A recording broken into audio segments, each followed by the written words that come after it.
Todo aquello que se transmite tiene que tener muy buena señal. Escucha todos los lunes, en punto de las 10 de la mañana, en Promo Estéreo. Antídoto. Antídoto. Acompaña a Josie y a Jerry, especialistas al micrófono, porque la mejor fórmula en comunicación tiene Antídoto. Muy buenos días, estamos hoy en una emisión más de Antídoto. ¿Cómo estás, Jerry? Hola, buenos días.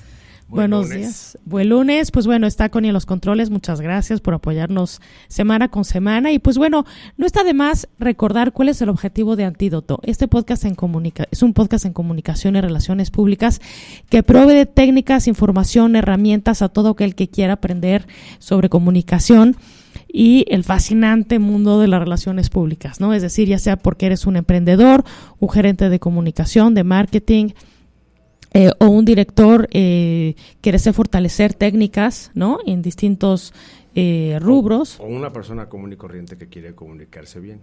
Así es, ¿no? Yo siempre les digo, este curso no solamente es para voceros, alguien que sepa manejar un mensaje clave, hasta una discusión con tu pareja te funciona si tienes un buen mensaje clave y sabes entregarlo. Claro, sirve también tener un buen mensaje clave para la marca personal, ¿no? Claro, para claro. toda profesión, emprendimiento, negocio, sirve mucho saber de comunicación y relaciones públicas, ¿no? Uh-huh. Incluso sirve también para fortalecer y reflexionar sobre lo que estás haciendo sobre la marca, ¿no? Exacto. Sirve también para reflexionar si estás haciendo una buena comunicación a tus empleados, a tus colaboradores, ¿no? Uh-huh. Y finalmente sirve para fortalecer cualquier proceso, ¿no? Ya sea para fortalecer un proceso laboral o personal. También sirve para estar actualizado, ¿no? Y pues bueno, este podcast también tiene el objetivo de sensibilizar sobre la importancia de estar actualizados. Me parece muy bien. Y sobre la importancia de pues fortalecer constantemente el espíritu crítico, porque hay tanta información y ahora con la inteligencia artificial hay que compensar los posibles efectos negativos con la actualización constante de información para que tengamos nuestro propio criterio. Eso es algo que nunca me me cansaré de decir. Sí. Y bueno, pues empezamos con los tips de la semana, ¿te parece bien? Empezamos con el día. Hoy es el 17 de julio. Fíjate que hoy era cumpleaños de mi abuelo. Mi abuelo murió en 1983 a los 95 años de edad, haz cuentas. O sea, sí estaba ya grande. Nació en 1890 y tantos. Y bueno, hoy es el 198º día del año, o sea que el número 198, casi llegamos al 200. Y nos quedan solamente 167 días. Uno dice, son muchos, la verdad se pasan muy rápido, si ya se pasaban estos. Hoy es santo de Alejo, Pablo y Teresa. Y bueno, en un día como hoy, tengo dos datos curiosos. El primero es histórico. En 1918, en un día como hoy, 17 de julio, la última familia imperial rusa fue asesinada. El emperador Nicolás II, la emperatriz Alejandra Romanova, la duquesa Olga, Tatiana, Mariana, Anastasia, que es tan famosa, y el zarevich Alexei, de 13 años, ¿no? Es el más chico. Un día como hoy. Pero también un día como hoy, en 1955, se inaugura en Anaheim, o mejor dicho, abre sus puertas en Anaheim, California, Disneyland. Disneylandia, este parque de diversiones que todo el mundo quiere ir, todo el mundo quiere llevar a sus hijos, que es como ir a un lugar de sueños. De fantasía. De fantasía. La primera vez que fui, yo me acuerdo que era como llegar al paraíso, ¿no? Entonces, para un niño es increíble. Ubicado en Anaheim, California, abrió sus puertas el día de hoy. Fue el primer parque temático de Disney y se convirtió en el prototipo de parques de diversiones para el mundo, porque era el primero de Disney. Había parques ya, pero no tan temáticos, por así decirlo, ¿no? El icónico castillo de Disneylandia es de los símbolos más reconocidos del parque, el de la Bella Durmiente. Tiene 23 metros de altura y es un lugar emblemático para espectáculos de fuegos artificiales y desfiles para los que conocen.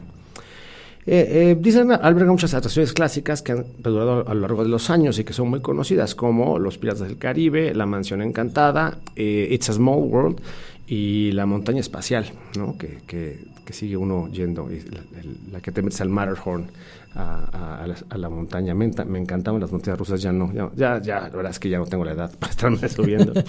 Pero fíjate que hay un dato muy curioso. Dentro de Disneyland hay un club privado que se llama el Club 33. Es un club que diseñó el señor Disney, que él nunca llegó a ver. porque se inauguró 6 meses cuando él ya había muerto.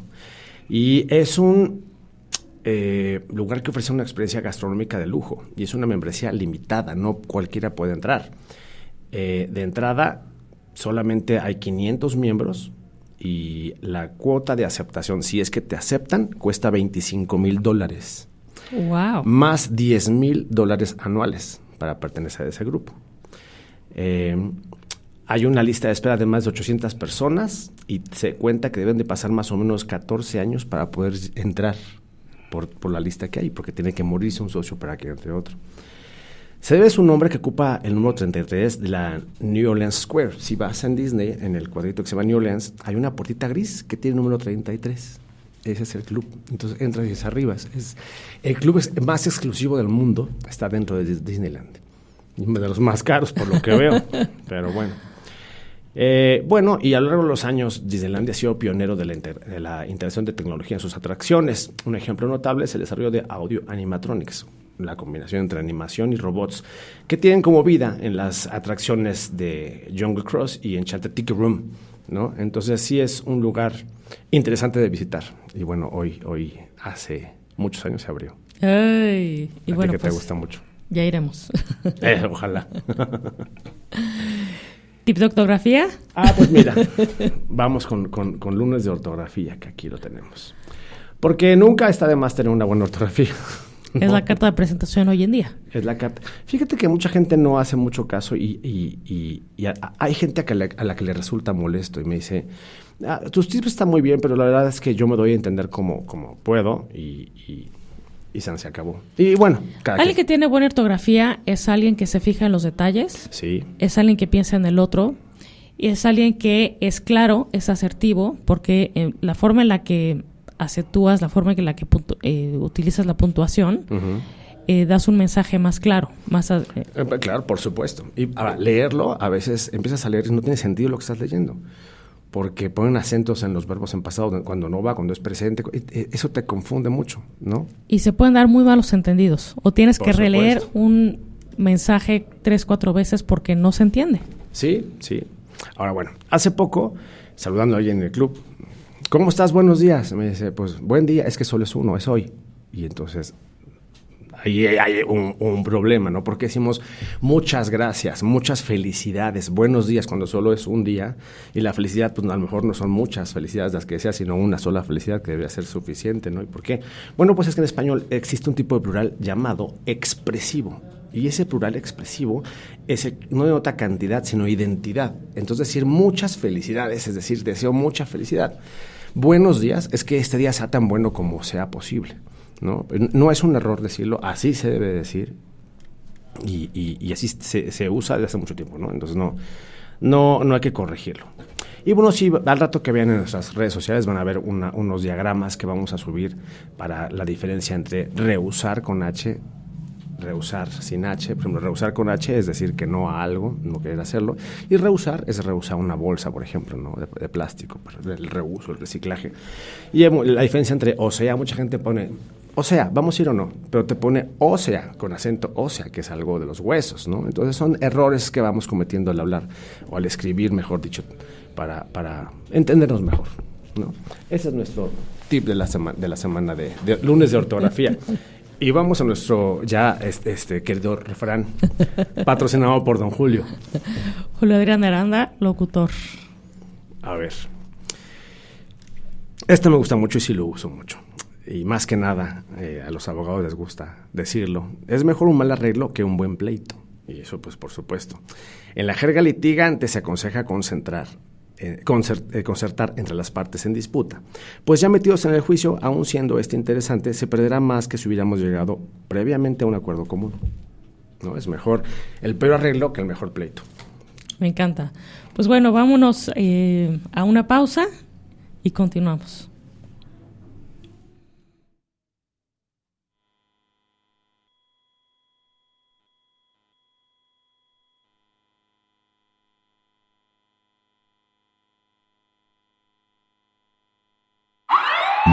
No te vayas. Aún hay más. Antídoto.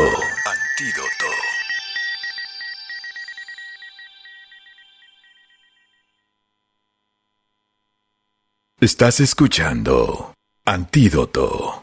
Continuamos. Pues bueno, ya continuamos. Gracias por los tips que nos diste. Siempre son refrescantes para iniciar la semana. Y bueno, yo te tengo un tip, el tip de comunicación de la semana. Uh-huh. Y es que, bueno, últimamente he estado reflexionando al respecto y es que cuando vas a una reunión de trabajo, a una comida, de trabajo, uno pensaría que un directivo sabe cosas muy simples como cómo llevar la conversación en una reunión, en una comida, de trabajo. Y me he dado cuenta que no forzosamente.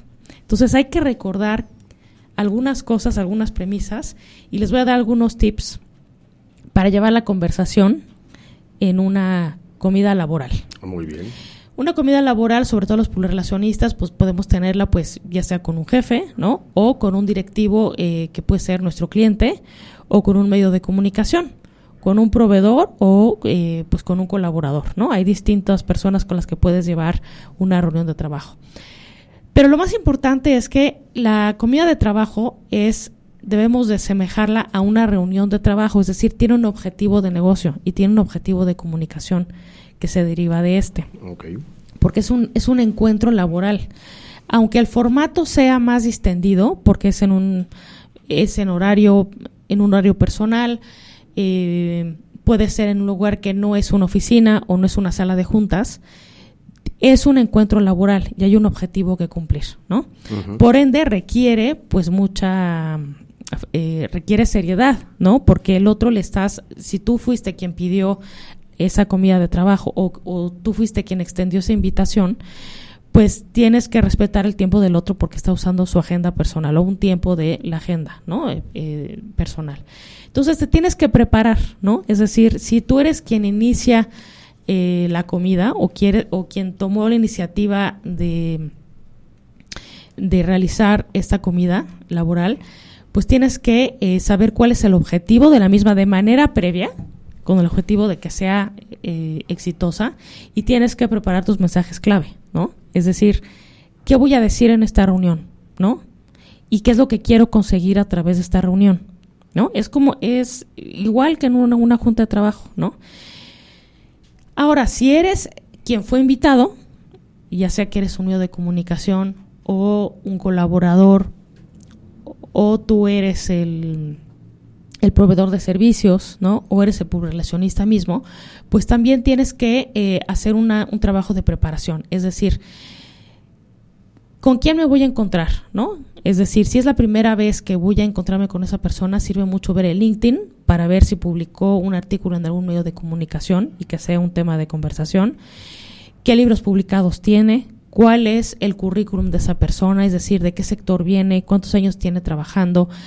Si es una persona experimentada en el tema o no, si tiene un problema de crisis mediática en ese momento. Es decir, si tú eres el publirelacionista que fue invitado, sí tienes que hacer un trabajo exhaustivo de investigación de con quién te vas a encontrar y cuál es la situación actual de la persona que vas a encontrar.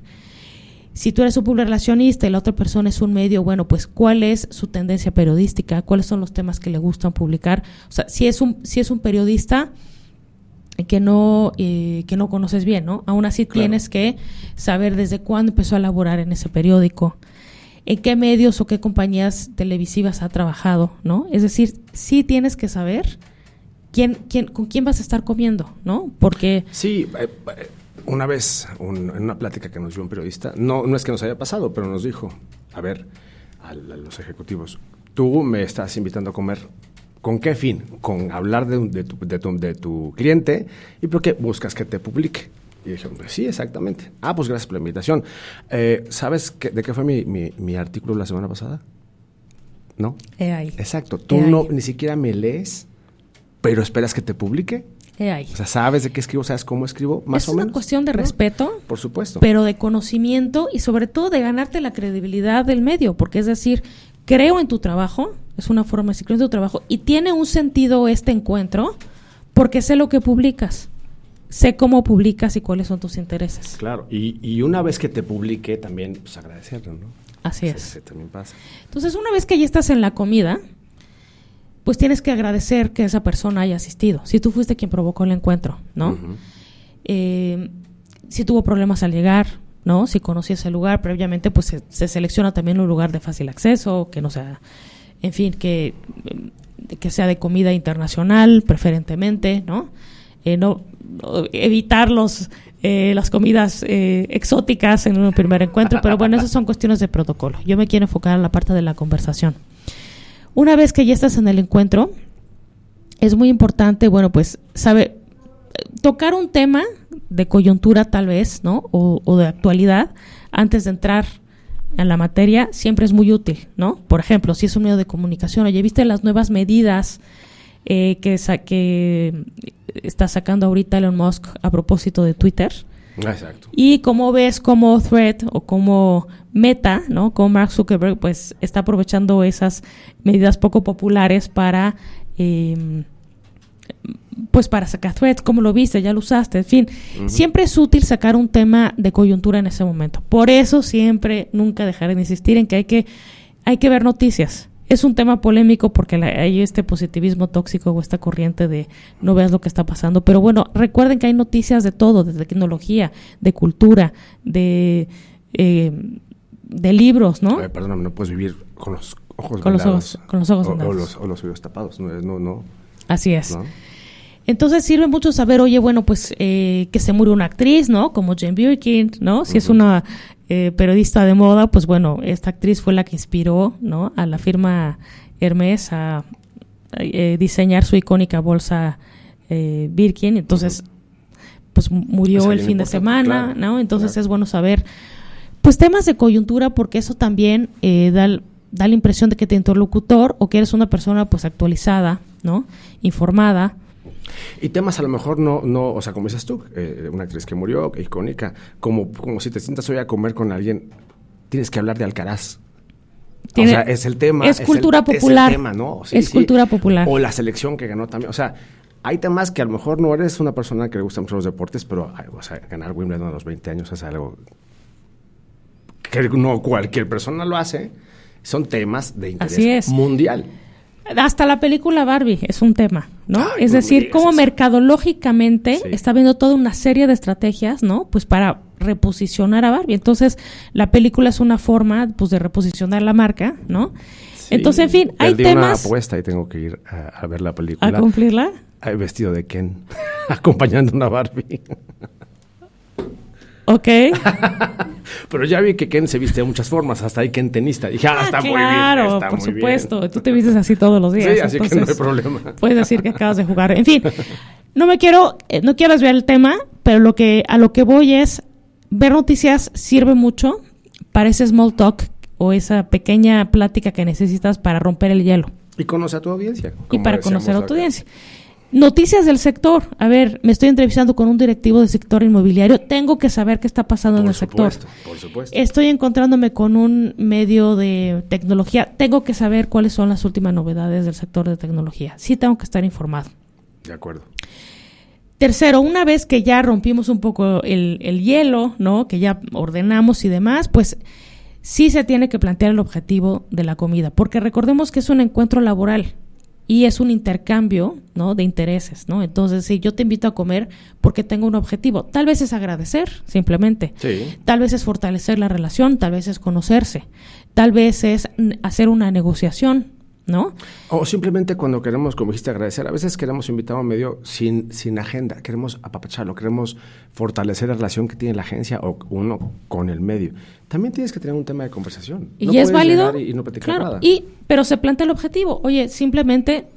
te quiero invitar solo para agradecerte. Te quiero hacer una invitación para tal. Entonces, sí, a partir de ese momento, ya el ambiente se distiende, se relaja y entonces ya sabes por qué estás ahí, para qué, ¿no? Claro. Si es una comida de agradecimiento para fortalecer los lazos, ¿no? O la relación, también se vale decir el objetivo es este y entonces, bueno, la otra persona ya sabe a qué se tiene y se relaja. Uh-huh.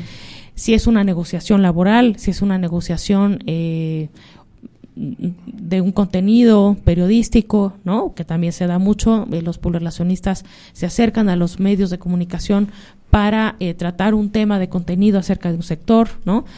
Pero siempre es muy importante establecer el objetivo de esa comida. Uh-huh. Y una vez iniciado, ¿no?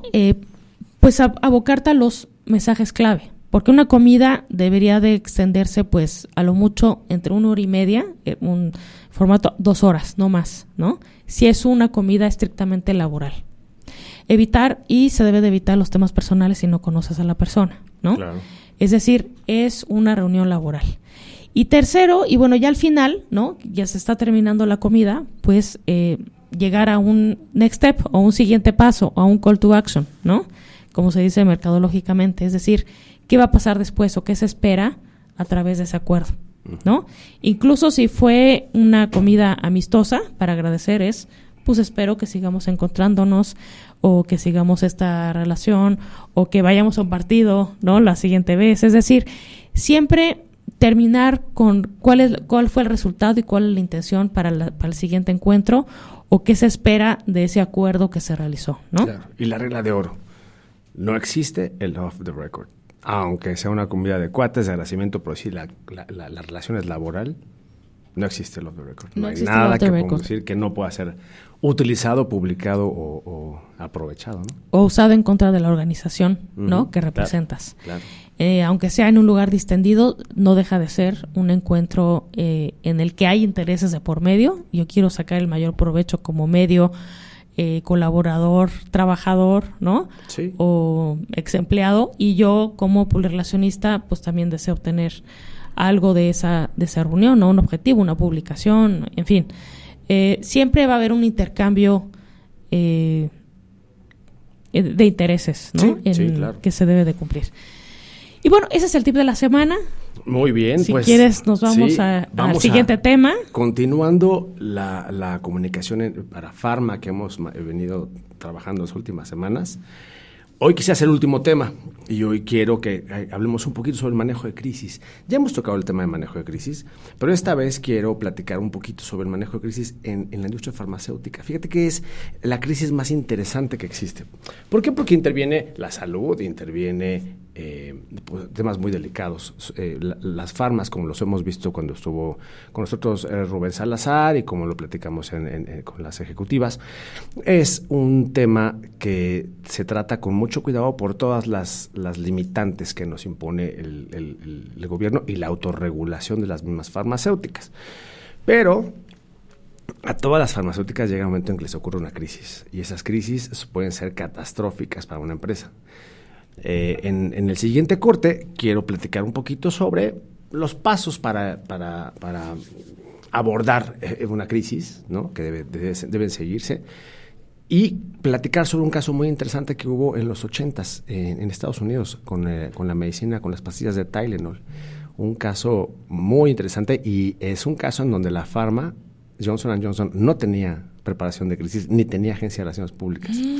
¿Cómo lo manejaron y cómo es un referente actualmente para cuando estudias manejo de crisis y ver cómo Buenísimo. Terminó este caso?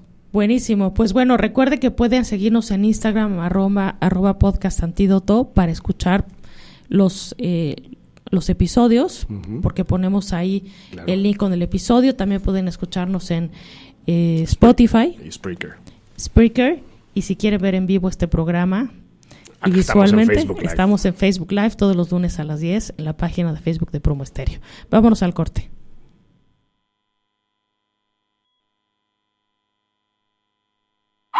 No te vayas. Aún hay más antídoto.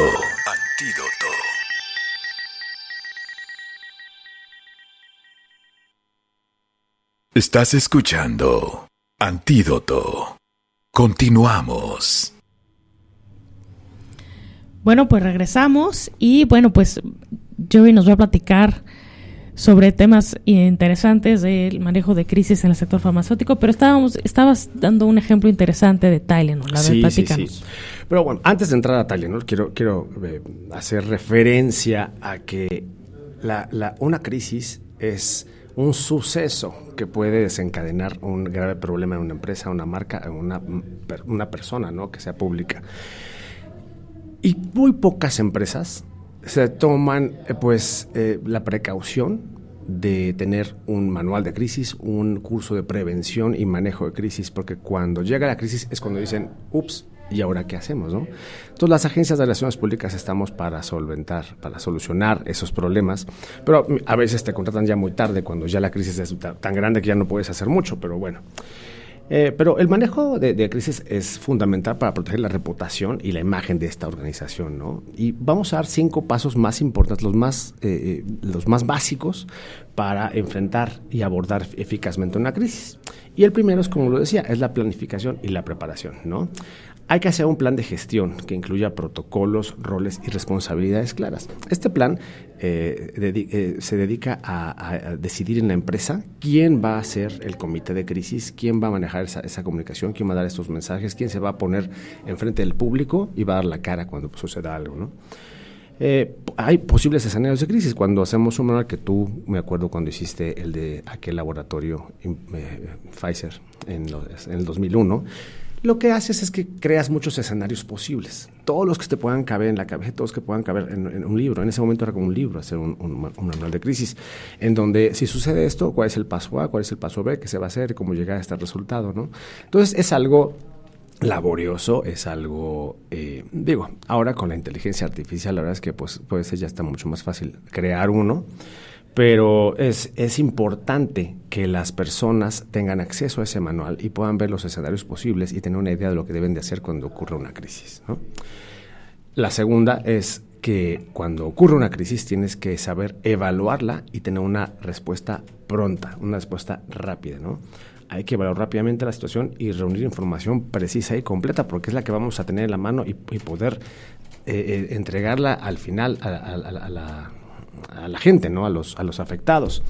Debemos tener una visión clara de los hechos para poder responder de manera adecuada. No siempre se tiene, y ahorita platicamos un poquito más de eso, pero antes de irnos al caso de Pharma, es un ejemplo muy importante.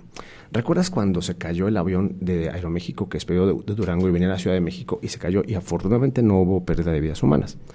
En el primer comunicado de Aeroméxico, a las 20 minutos de que había sucedido, en su página de internet pusieron: desconocemos los hechos, porque los desconocían, no había nadie todavía y desconocemos los hechos.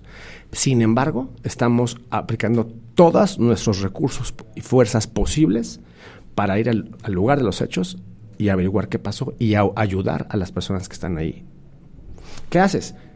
Respondes, no sabes qué está pasando, pero dices, sí, sé que pasó algo, no sé exactamente qué pasó, pero estoy diciéndoles que estoy haciendo todo lo posible para solventar esta crisis, ¿no? Y eso es lo que muchas empresas no saben hacer, porque temen, les da miedo y dicen, no hay que hablar nada, no hay que sacarnos a los medios porque no podemos decir nada. No importa, los medios esperan. Es que es peor que haya silencio. Por supuesto. La ausencia de comunicación, la ausencia de información hace que haya mucha ambigüedad en torno al tema, y empiezan a correr rumores o premisas falsas, especulaciones sobre lo que está pasando. Entonces, lo primero, efectivamente, reconocer que hay una crisis e informarla cuando ya es inevitable el desenlace de la crisis, ¿no? Claro. ¿Y qué debes de hacer? Debes de controlar esa narrativa, porque dentro de la empresa hay muchas voces, y entonces cuando tienes un correcto manejo, un curso de manejo de crisis y prevención de crisis, sabes perfectamente qué voz tiene que tener esta comunicación, quién lo va a decir, ¿no? Porque una vez hicimos un ejercicio con una empresa de seguros y provocamos una crisis en el edificio y hicimos que la gente saliera de su lugar de trabajo para salir a la calle porque podía estar incendiándose o podía haber, era una crisis del edificio. Y entonces sembramos reporteros, que no eran reporteros, ¿no? Falsos, pero con esos chalecos, con muchas bolsas como de pescador y con logos de televisoras y de radio. Y llegaban a entrevistar a la gente y la gente contestaba. La gente no tenía idea de lo que estaba pasando, pero decía, sí, parece que fue un incendio, pero está controlado. O sea, no había crisis, era un simulacro, pero no lo sabían. Entonces, eso pasa cuando hay una crisis verdadera. Imagínate que una empresa que tiene una planta en Veracruz, se incendia la planta y empiezan a entrevistar a la gente de México y la gente contesta. Si no has capacitado a todo tu equipo, la gente contesta esas preguntas sin saber que no puede contestarlas, ni siquiera sabe bien qué está pasando, ¿no? Entonces, esa es la narrativa que tienes que controlar y la salida de información, ¿no? Cómo decirlo, porque tiene que salir, pero tiene que salir por una sola persona, no por cualquier persona de la organización, ¿no? Después de que ya la controlaste y que se solucionó, tiene que haber una evaluación y un aprendizaje, porque si no, ¿de qué sirvió esa crisis? Todas las crisis tienen que haber servido de algo. Una crisis tan grande puede terminar con el negocio, pero si afortunadamente no terminó con tu negocio y lo pudiste controlar, si no evalúas lo que pasó, qué se hizo, en qué momento se hizo, cómo se logró, no sirvió nada esa crisis. Y una crisis tiene que servir para que crezca la fortaleza de la empresa y la fortaleza de las personas que la manejaron, ¿no? Hay personas que se dedican en el mundo a ir solucionando crisis. Uno de ellos es Art Forrester, que yo una vez fui a una plática de él. Él trabajaba para United en ese momento, en el 2001, cuando trabajábamos en Gilano, no sé si te tocó a ti la plática. Y él nos platicó de las crisis de los aviones, cuando se cae un avión. Entonces, es muy interesante todo lo que se hace detrás de eso, ¿no? Estás atendiendo un evento trágico la mayoría de las veces, y la aerolínea tiene que ser lo más amable. Tiene que extender los brazos, decir, sí, se me cayó un avión. ¿Qué vamos a hacer? Yo estoy haciendo esto. Voy a apoyar hasta donde pueda a las personas afectadas y a las familias de las personas que perdieron la vida, ¿no? Entonces, esa comunicación no es así de fácil. Tiene que ser muy estudiada, tiene que ser para que la gente lo entienda bien, la gente reciba ese apoyo de la empresa. A lo mejor se te murió tu madre en ese avión, ¿no? Entonces estás preocupado, no sabes si está en el avión o no. Tienes que tener una persona que te atienda telefónicamente y vea, a ver, vamos a verificar si su madre subió realmente al avión. Y empiezan a buscar, ¿no? O sea, que alguien te apapache, te haga caso. Y eso las empresas no comprenden que es importantísimo para que tu reputación salga lo menos lastimada posible. ¿Por qué? Porque hay lotes de medicina que salen malos, hay aviones que se caen, hay trenes que chocan, hay barcos que se hunden, ¿no? Es la vida. Pero entonces cuando sucede, tú tienes que estar completamente preparado para enfrentar una crisis. Deja tú solucionarla, porque a lo mejor ese no es tu trabajo si tú eres el vocero. Pero decir lo que tu empresa está haciendo y lo que está pasando, para que la gente afectada sepa que están en tus manos y no están solos, ¿no? Eso es lo más importante, que la empresa no te deje solo, ¿no? De acuerdo. ¿Y qué pasa cuando hay un lote de medicinas mal? Eso es el caso que vamos a ver. Últimamente claro. Se ha escuchado en las noticias. El año pasado creo que hubo uno, ¿no? Pasa seguido. Y el caso que vamos a ver es de los primeros que se dio así a conocer tan ampliamente. Y ahora la FDA ha puesto muchísimos controles en los medicamentos para que cosas como la que vamos a ver ahorita no sucedan. Sin embargo, hay veces que la sal sale mal y entonces hay un lote malo. Y a lo mejor no necesariamente va a matar a las personas, pero sí puede enfermarlas, ¿no? Hubo un caso de Pharma, Kiddie Pharma, una vitamina para niños, que el lote que se vendía en Centroamérica, había un país donde hacía muchísimo calor, y ese medicamento, con tanto calor, las pastillas se aguadaban. Entonces la gente creía que estaban malas, y no estaban malas, simplemente habían perdido su consistencia. Pero fue una crisis para la empresa, porque la gente empezó a hacer ruido y hubo una persona que empezó a hacer un grupo en Facebook para decir, están matando a nuestros hijos. O sea, cuando no controlas una crisis, la voz de las personas que no pertenecen a la empresa son la voz más fuerte, y eso no puede ser. Tú tienes que controlarla, ¿no? Entonces, digo, eso ya fue ya con redes sociales. Pero el caso que vamos a ver hoy es otra pues, realidad antes de esto, ¿no? Pero bueno, esto fue el caso Tylenol y fue en 1982. En ese tiempo, a principios de los 80, Johnson & Johnson estaba considerada una compañía modelo, ¿no? Y gozaba de muy buena reputación, tanto entre la sociedad norteamericana como entre los mismos empleados de la empresa, ¿no? Un ejemplo de pharma. Era el top de los 100 mejores lugares para trabajar en Estados Unidos. O sea, realmente era un ejemplo a seguir. El 30 de septiembre del 82, Mary Kellerman, una niña de 12 años, se tomó una pastilla por un resfriado. Se la dio su madre, un Tylenol, ¿no? Ella fue la primera de 7 personas en Chicago que murieron apenas una semana después de haber tomado, por consumir lo que aparentemente fue una pastilla contra el dolor, que era el Tylenol extra fuerte, ¿no? Y entonces empiezan los periodicazos. De hecho, hay que ponerlos en nuestro Instagram para que la gente vea este ejemplo, ¿no? Que es muy interesante. Y pues bueno, ¿qué pasa? No había nada escrito en Johnson & Johnson, no sabían lo que era una crisis, nunca habían tenido una crisis, no tenían una agencia de relaciones públicas, no tenían un asesor interno, nada, ¿no? Entonces no contaban con un manual, pero tenían un credo, por así decirlo, desde 1949, que escribió el hijo del fundador, en el que se establecía que la empresa tenía 4 responsabilidades básicas. La primera, con el consumidor.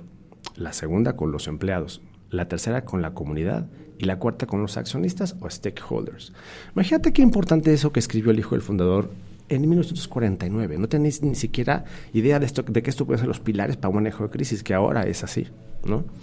Hasta ese momento la empresa mantenía, gracias a ese medicamento, Tylenol, una cuota del 35% del mercado de los analgésicos, sin receta, o sea, OTCs, con las ventas que alcanzaban más de $1,000 millones anuales, ¿no? Entonces Tylenol era de los más fuertes. Pero Johnson & Johnson no tenía un plan de comunicación y manejo de crisis, así que creó de inmediato un comité. A ver qué vamos a hacer. Ustedes que medio le saben, y el de mercadotecnia y el director general, vamos a hacer un comité para ver qué vamos a hacer con esta crisis, ¿no? La primera decisión fue retirar todos los envases de Tylenol del área de Chicago. Así de entrada, vamos a retirarlos, a ver qué está pasando, no tenemos ni idea, ¿no? Y cuando analizan las cápsulas de los envases, hubo un dato alarmante. Algunas de ellas tenían restos de cianuro. Imagínate. No. Entonces, ¿cómo pudo haber llegado cianuro? Entonces, en ese momento dijeron, hay que parar la planta, porque a lo mejor estamos haciendo, se filtró algo en la planta, estamos haciendo medicinas con cianuro. No, o sea, empezaron a pensar en todo. Pero bueno, decidió adoptar una política de transparencia absoluta con los medios de comunicación. Fue lo primero que hicieron. Y se identificaron 4 públicos claves con los que había que prestar atención especial. Primero, el consumidor, al que se dirigieron a través de la prensa. Compraron espacios en todos los periódicos y en todos los noticieros del área de Chicago para avisar lo que estaba pasando. Segundo, la comunidad médica, porque ellos dependen de los médicos para que recomienden su producto, ¿no? Tercero, los trabajadores de la compañía, ¿no? Y cuarto, la Food and Drug Administration, la famosa FDA. O sea, lo hicieron muy bien, lo planearon muy bien, supieron el problema que tenían encima y dijeron, vamos, ahora sí que me voy a acusar. Como un niño que rompe el plato y antes de que se empiece a regar o alguien se corte, va con su mamá y le dice, rompió un plato. Y es que vuelves partícipe de esa forma o cómplice, ¿no?, al interlocutor del problema, ¿no? Claro. Es decir, ¿qué vamos a hacer? Exacto. ¿O qué va a pasar? Te involucras hasta emocionalmente en el problema. Pero cuando dices, tengo este problema y estoy enfrentando y voy a hacer lo que tenga que hacer para resolverlo, cambia la percepción del Lo problema. respaldas incluso, ¿no? Da credibilidad, da seriedad. Por supuesto. Incluso quieres ayudar o, bueno, estás al tanto de lo que va a pasar, ¿no? Claro. ¿Qué pasó inmediatamente? Pues lo obvio, el efecto en los mercados, en la bolsa de valores, ¿no? La empresa venía cotizando en máximos históricos, superando los $47 por acción. Ese mismo día, 30 de septiembre, tras darse a conocer las primeras muertes, cayó hasta los $43.13, bajó más o menos un 8%. Su mínimo por el incidente lo marcó el 5 de octubre con $39 por título. O sea, sí le pegó bastante. No destruyó a la empresa, pero sí le pegó bastante el incidente, obviamente, ¿no? Pero a ver, la empresa habló con el FBI y dijo, vamos a trabajar juntos. Te voy a ayudar y ayúdame a ver qué está pasando, porque ya vieron que en su planta no había rastros de cianuro, ¿no? ¿Qué está pasando, no? Hicieron cuenta que los envases habían sido alterados por alguien.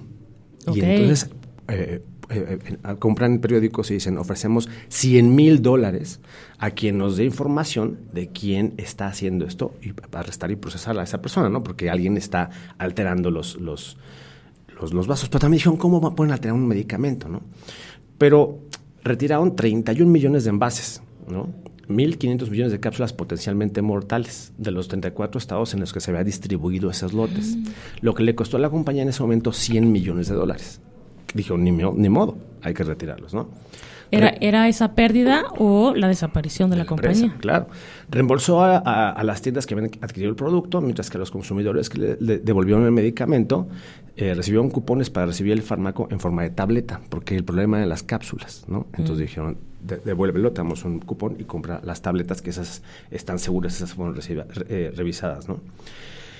Abrió hasta 40 líneas telefónicas. Estamos usando los 80s, no había redes sociales. Entonces, la forma de comunicarte con ellos, pues, por teléfono, ¿no? Entonces, contrató un switchboard con 40 personas con líneas telefónicas para atender al consumidor durante la crisis. Emitió declaraciones grabadas que se actualizaban regularmente para informar al público por vía telefónica de los últimos acontecimientos e insertó publicidad en los principales diarios de Chicago para comunicar que canjearía las cápsulas por los comprimidos de la misma marca. ¿Qué hizo? Habló con todo mundo. No escatimó y habló con todos, ¿no? Además, desplegó a miles de empleados para que visitaran hospitales, médicos y farmacias de todo el país con el fin de explicar el alcance de la situación e intentar restaurar la confianza perdida. James Burke, el CEO de la compañía, se presentó en el programa 60 Minutos en cadena nacional. Compró un especial de 60 minutos para explicar todas las medidas que se tomaron y el motivo de que, a pesar de que los envases fueron alterados fuera de Johnson & Johnson, el producto se retiró y destruyó completamente, bueno o malo. Dijeron, retiramos todo ese lote y lo destruimos, aunque se hayan afectado muy poquito, ¿no? O sea, tomó decisiones muy lógicas. Por eso es un caso de estudio. No tenía ninguna guía. Eso fue de lo que se les ocurría, lo correcto que había que hacer. Johnson & Johnson reintrodujo Tylenol en un envase con triple precinto a prueba de manipulaciones. ¿Qué pasa? Ahorita estamos acostumbrados, pero entonces compramos una medicina, un OTC, y viene en un cartoncito. Entonces, abres el cartón, ahí ya violaste un sello, que normalmente cuesta trabajo abrir. El chiste es que cuesta trabajo para que lo rompas y ya no lo puedas volver a pegar. Entonces, eso. Luego viene un envase en donde tienes que apretarlo y tronar por primera vez para abrirlo, ¿no? Y adentro tiene otro de metal que tienes que romper con el dedo para llegar a las cápsulas. Antes no era así. Antes la caja se volvió a volver a cerrar y el frasco se volvió a volver a cerrar. Entonces alguien compró, sacó, inyectó las cápsulas, las volvió a guardar y las dejó en los estantes de las farmacias otra vez. Muy o sea, era un acto como terrorista, ¿no? Ajá. Invitó a la cadena CBS para que grabara imágenes de las sesiones en las que se preparaba el lanzamiento del nuevo producto. Una demostración de transparencia que fue bien recibida por la opinión pública. A los 3 meses de unos hechos que provocaron la muerte de 7 personas, la compañía había recuperado el 95% de la cuota de mercado que tenía antes del suceso. Nada más. Johnson & Johnson, o sea, es como en resumen, actuó de forma inteligente y consolidó su imagen de compañía responsable y preocupada por el consumidor.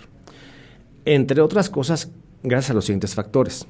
Actuar con rapidez de reflejos, adoptando decisiones delicadas, pese a que pueden suponer un varapelo para el negocio de la compañía.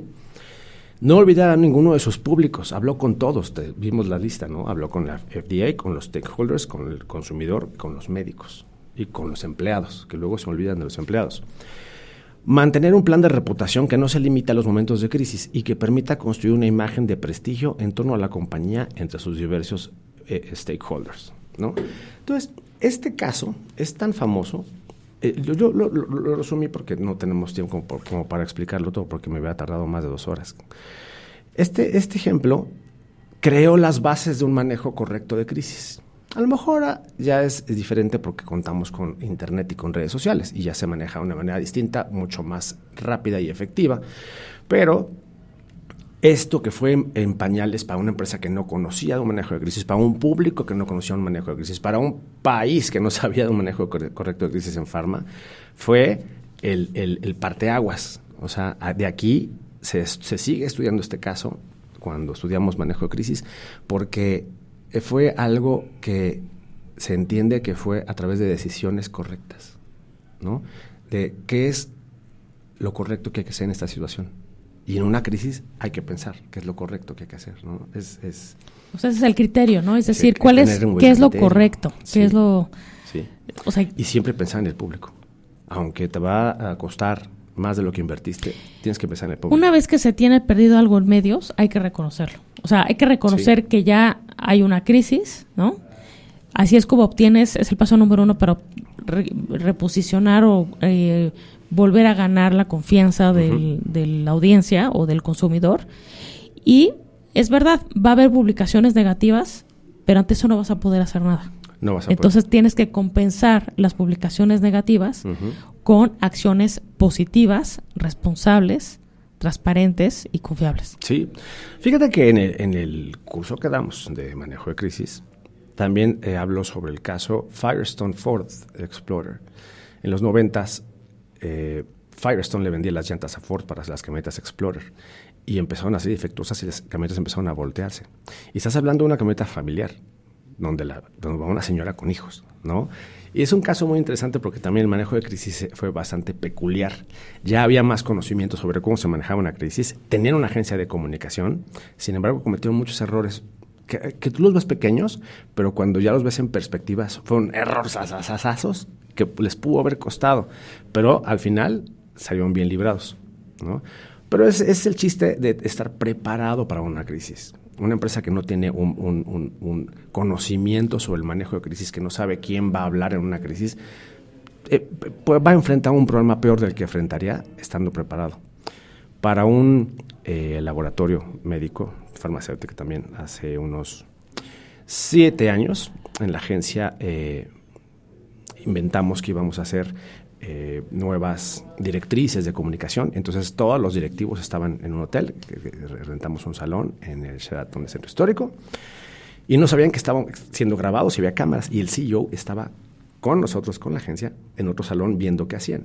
Y entonces en ese momento teníamos preparada ya una crisis y sale. Les digo, vamos a detener actividad porque acaba de salir un periodicazo y hay una noticia en Tijuana. Y entonces de repente les pongo en la pantalla un noticiero que habíamos fabricado nosotros, ¿no? Diciendo, hay un lote de medicamentos en Tijuana que está envenenando a las personas y llevan tantas personas enfermas, dan al hospital. Y entonces todo el mundo se empieza a asustar. No saben que es un simulacro. Y entonces en ese momento les empiezan a llegar desde sus asistentes que estaban en contubernio con la empresa, twitters, ¿no? Que parecían reales y titulares de redes sociales diciendo que la empresa estaba reproduciendo un medicamento que estaba envenenando a la gente, ¿no? Entonces en ese momento pues empezaron a hacer sus documentos de posición, empecé a darles instrucciones de cómo, y duró eso como media hora, 45 minutos, hasta que entró el CEO diciendo, esto no es una crisis, esto está inventado, pero quería ver su reacción, ¿no? Y entonces de ahí partes de esa supuesta crisis, a ver qué hubiera pasado si sí, y todo el día trabajamos sobre esa crisis, cómo la hubiéramos solucionado, ¿no? Y mientras la solucionábamos, de repente le decíamos, ya pasó 1 hora, ¿y qué creen? También hay casos en Monterrey, no solamente en Tijuana. Iba avanzando la crisis, mientras iban tratando de solucionarla, ¿qué van a decir al público? ¿Con qué medio van a ir? ¿Prepararon ya sus statements, sus mensajes clave? ¿Cuáles van a ser? Es muy interesante y la verdad es que prepara muy bien a la gente y te quita también el nervio de no saber qué hacer.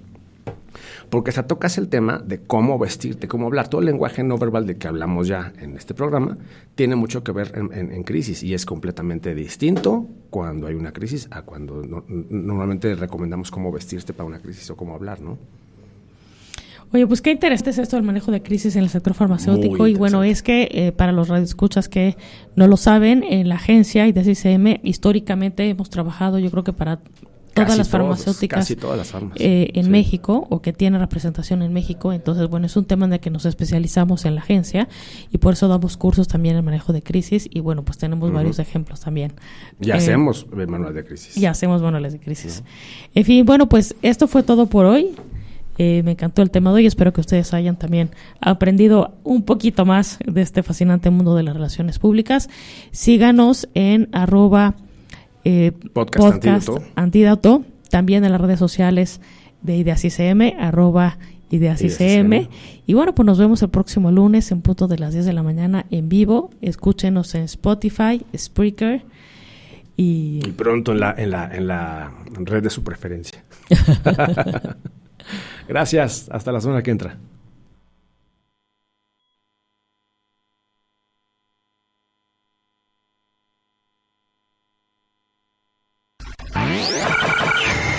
Todo aquello que se transmite tiene que tener buena señal y solo pasa por Antídoto. Antídoto es un podcast sobre tendencias en comunicación, las mejores estrategias de relaciones públicas y los retos de la Agenda 2030.